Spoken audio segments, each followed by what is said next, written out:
hello जता को जोहार और आपे पे नेल लेदा आले से जहाँ मशीन ते हुड़ को गेद चु लेदा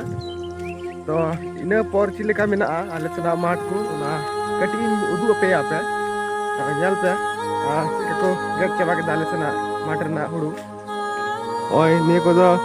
जता गी मशीन को गेद कदा को खाली हाना नखा रे थोड़ा मेना ओना दो ती ते गेद कदा को और ओखान दो प्राय माने 90% खेत गे बोले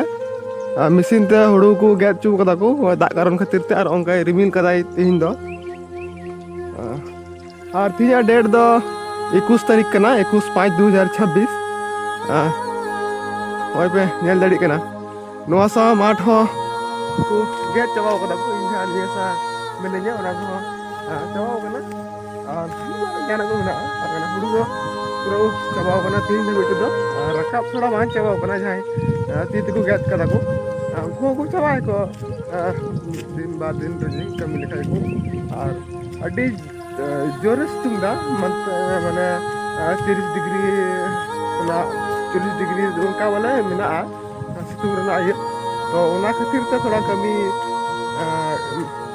कमो कना माने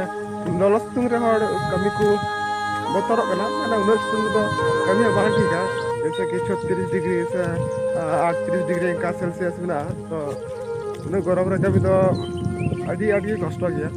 तो उनका लगते कम थोड़ा बहुत मिला और का तो प्राय गे चबाव कना पे नेल दाड़ी कना नोका ये हुई कना तो ठीक है पैसे भी कभी पे चबा खाए कमेंट को नहीं दो ना से कमेंट रन हड़ो हो वीडियो तो को मोबाइल लो ना तो ना खातिर ते कमेंट दे ठीक